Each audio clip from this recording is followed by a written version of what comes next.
Hello and a very warm welcome back to the garden. Today is an exciting day because I kind of get to talk about Sam, which is always an exciting day, but something very important, exciting is happening. Monumentous.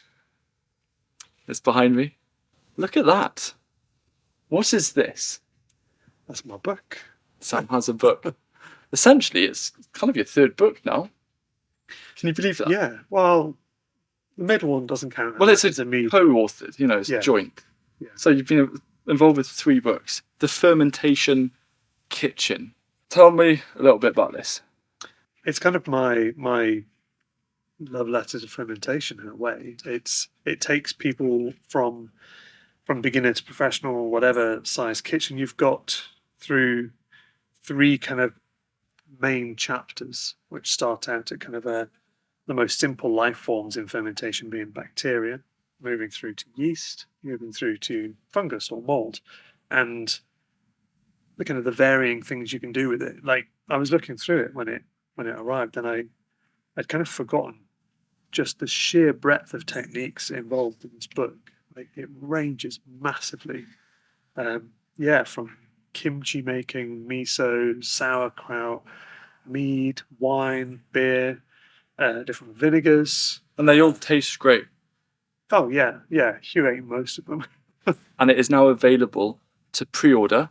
So there's a link down below. You can go and support Sam. And look, I honestly think, I'm fanboying here, I do think you are kind of revolutionising fermentation. And, your Instagram is a credit to that. And we're very lucky because today we're kind of getting a little bit of a introduction masterclass to, do you want to explain what that is and what we're going to be learning? Yeah. So in this video, I've just talked about how you can ferment anything from your garden as a way to enhance flavour and to preserve the ingredients, and way to make it more bioavailable, to make it more digestible for us. It's probably one of the easiest ways to preserve harvests whether you've got gluts or whether you're just going along picking the little bits from lots of things that will go nicely together. This is just what you can do with it, and all you need is a jar and some salt. We're not using ingredients that have necessarily got enough moisture in to produce their own brine. You can do that with things like tomatoes, courgette, cabbage. Like if you're making sauerkraut, you can just have the ingredient and the correct amount of salt, rub them together, and the salt will draw enough moisture out to make its own brine. And in that kind of ferment, the brine and the solid ingredients at the end can make 2 separate products. You can bottle the brine up and use it almost like an umessu, kind of like a salty vinegar substitute, because it sours as it's fermenting. This one, however, is we're going to make our own brine by adding water and factoring that into the amount of salt that we're using. And the reason for doing that is just it makes it easier. It means we're not restricted to using ingredients with a high moisture content. We can use other things and just make sure they're submerged in the water. The downside is, at the end of it, the watery, salty, briny thing isn't really a kind of a viable product at the end. It's mainly the food floating in it that we're interested in using. So what should we do with that water, the brine at the end? Should we just put that on the compost? I mean, you can. It's a little bit salty, but what tends to happen is, much as like this one, this is actually its own juice, but much like both of these, the brine is what helps preserve it. So as long as the ingredients are held below and it's become acidic enough, it's almost like pickling in a vinegar. You can then store that like that ambient for months. If you want to really preserve the flavour, because the flavour will continue to grow, I would put it in a fridge. And actually fermenting something first makes it handle freezing better, because you're pulling just enough of that moisture out that when it freezes, the cells don't blow completely. So then when you thaw it out, it's not just a big pile of mush. Could you actually tell us what's inside these jars? Yes, so this is some wild garlic that I think Hugh and we both foraged it together, didn't we? Yeah, it's always like a highlight. Might need opening. Shall I see if it's still active? Yep. So that was just wild garlic that we foraged, cleaned, took the little bulby root ends off. So it was just the leaf and the stem. And then, in this bowl, mixed it with 2% its weight in salt. That is in grams, by the way, because pounds and ounces, they're not divisible by 10, so it's kind of hard to do percentages. So I will always insist on fermentation being done in grams and kilos, and definitely not volumetrically, because it's not really accurate enough. And you want to be accurate. If you're not using the exact amount of salt that's required, it could lead to food poisoning. So that's a safety thing. And what about this other jar? This one is my kind of nice way of using up a lot of courgette. If you've got tons of courgette, or zucchini, sorry, then I'm always asked for like, what can we do with so much courgette or zucchini? And my approach is grate it, because when you grate it, you can pack a lot more into a jar, mix it with a small amount of salt, add some dill, and you basically make kind of a soft, not mushy, but a softer equivalent to dill pickles, which the flavour comparison is very similar, and you can add it into all the same things. And if anything, you can make, like I was making tartar sauce with it, and I think it's actually, you make a much smoother, more refined tartar sauce because you can actually blend it into the other ingredients. And it still works on a burger. Oh yeah, it's delicious. Sandwiches, burgers, all sorts. Okay, so I'm just going to get all these ingredients cleaned. You want to make sure they're thoroughly cleaned, no soil. You can use fermentation as a way to kind of breathe new life into what would otherwise be waste products. A lot of people do that. It's quite a zero waste sort of movement in fermentation. I will say that a ferment, it will improve a bad product, but your ferment will only be as good as your product. So take that as you will. I tend to stick with really nice, high quality ingredients because I'm kind of a bit fanatical about really good fermentation. Yes, chef. But you can do with whatever you want, whatever your needs for fermentation are. So some of these we're going to be using things like carrot tops that are normally a waste product, but they're harvested whilst they're really fresh, so they've got the best possible flavour and texture, because you want to kind of get some crunch in some of your vegetables still. Yeah, so I'm just going to go through, roughly chop these up, clean them, add them to the bowl, which we'll then weigh and figure out how much liquid and salt we'll need to add. They can go in, they'll be like a celery kind of texture. Really, kind of the only factor to consider is what sort of surface area do you need to fit it into your container. The chunkier, the more crunch you'll get at the end of it. Finer, then the softer it'll be, but the more you'll fit in. So it's that kind of balancing act really of what you want as a final product. So if you're thinking like dill pickles, for example, that are normally got a nice little crunch to them, you'll want to keep things either relatively whole or just halved or whatever, or harvest them when they're smaller. You know, your gardeners, I'm normally used to talking to chefs, and they'll have produce arrive in the kitchen without as much say over when it was harvested. But you guys can pick depending on what you have and what you want it to be like. Okay, so we've just finished chopping our lovely ingredients, and now it's time to start packing it away. So there's a few different ways of doing this. To keep it simple, I'm just going to weigh the jar that we're putting it in, pack as much as I can in, and then top it up with water and see what the total weight of ingredients and water are together. When we've got that, we multiply that number in grams, remember, multiply it by 0.02 to find out what 2% of that total weight of water and ingredients is, and then that's how much we need to weigh out in salt. We'll then tip a little bit of water out the top of this jar to dissolve the salt in, and then tip that whole lot back in to make sure that the salt is evenly distributed throughout. And I'm going to use these last few pieces of cabbage as a plug beneath the weight that we're putting in, because it'll help keep all the little loose ingredients down from floating. Then close the jar off and leave it at room temperature for, I'd say, about 1 to 2 weeks. Should be enough to get it nice and sort of sour.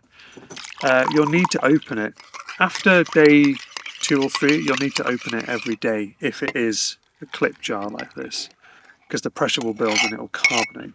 There are other ways of doing that. You can make, that's called burping, by the way, if you will, when you open the jar and let the gas out, which is a sexy word.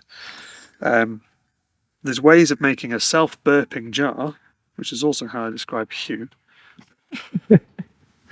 by attaching... How do you know me so well? By attaching an elastic band lashing the clip with an elastic band really tightly, but then not actually putting the clip over.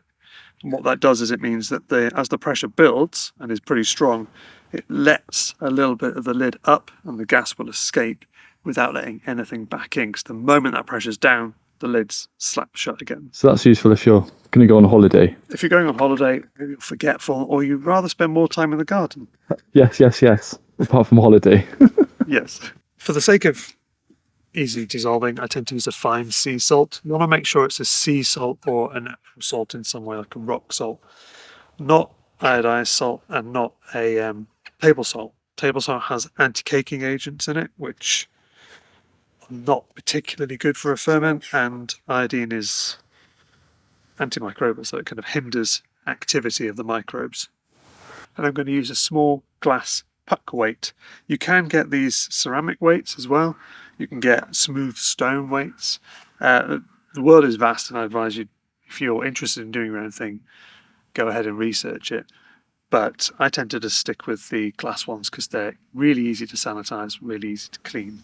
And it's really that simple. That's now ready to ferment, and it will spontaneously burst into life. It doesn't need inoculating with anything because the microbes that are part of this ferment already live on the ingredients and on you. What makes this process safe is, unlike canning, where the plan is to kind of create a sterile environment and wipe everything out, which if you don't quite do fully successfully, then whatever is left in there, that really hardcore microbe pathogen that can survive the process, then has free rein to take over. This acts as sort of wild, diverse ecosystem within a jar. And yeah, much like every Polyculture, Sam. like a polyculture, yeah. Much like every other one, it's the competition against other things that make it safe, that stop any one thing from becoming dominant enough to cause us problems when we eat it. Now, the reason we add a little bit of salt is because our favourite microbe, which is lactic acid bacteria, or LAB, the one that's responsible for this, and also partially responsible for things like kimchi, sauerkraut, yogurt, all of that lot, it is salt tolerant, unlike the microbes that are harmful to us. So by adding a small amount of salt, we hedge the bets in its favour, which is enough for it to gradually become the dominant microbe, which is why all of these types of ferments gradually become more sour. And it's that acidity that helps preserve all the ingredients, in the same way a vinegar will never go off. When something becomes acidic enough, it creates sort of a stable environment. So as a general rule of thumb, after a couple of weeks, it should be acidic enough to be relatively stable. It will continue to acidify. The shelf life on it at that point is you can either move it into a fridge and keep it not as acidic, where it will only last sort of 2 to 3 months, or you can let it go fully acidic, where its pH will drop right down. At that point, the ingredients themselves start to break down a bit more, so it's not quite the same product, but it will last up to 6 months. Unlike some preserving techniques, fermentation really offers you an opportunity to get creative with your ingredients. It's not just capturing a flavour, but it's an opportunity for you to infuse or develop or conjure up entirely new flavours and experiences. And fermentation itself could just be a stepping stone to another process. For example, you might want to do that before you end up dehydrating an ingredient, or curing an ingredient, or cold smoking an ingredient. It's sort of a way to add an additional step and make something more bioavailable, because the microbes produce enzymes and acids that cleave the molecules, and the whole digestibility of the ingredients becomes much more. For example, this is a bit of a tangent, I regularly ferment cabbages and onions because a couple of people I know suffer from IBS and they can't digest them. Once you fermented these ingredients beyond 30 days, there's certain chemicals that trigger IBS that deplete, they break down. So it makes them more digestible for people. So there's a lot to kind of consider in the world of fermentation, and the world is vast, but this has been more of a sort of a bite-sized introduction on how you can make a ferment from any of your garden ingredients. So that last part of the video, For context, I speak very softly. He grew up in the countryside and normally echoes through a valley. Yeah. So we're trying to keep it balanced for the audio of the camera. So We're trying to keep it balanced for the camera. if he sounds weird, Yeah. that's why he's doing it. It's still me, guys. It's still me. But what you were saying kind of right at the end of that video is kind of a little teaser into just the amazing world of fermentation. And it's been quite incredible when we first started working together and you started, you started telling me about all of these things and I was like, oh, bit odd. And now you have over, like, I get to try it all. It's amazing. And I have over 500,000 followers on Instagram just because of, showcasing fermentation. And also, like, in this book, there's a huge amount of stuff that comes from this very garden. Yeah. And I love it. It's that crossover. And one of the things that you also kind of alluded to is that fermentation gives you flavors money can't buy because it enhances those flavors. You can combine them and you can do amazing things with them. So go support Sam and his wonderful work and pre-order a copy of this. Thank you very much. You're welcome. By the way, the apricots on Sam's cover were grown here.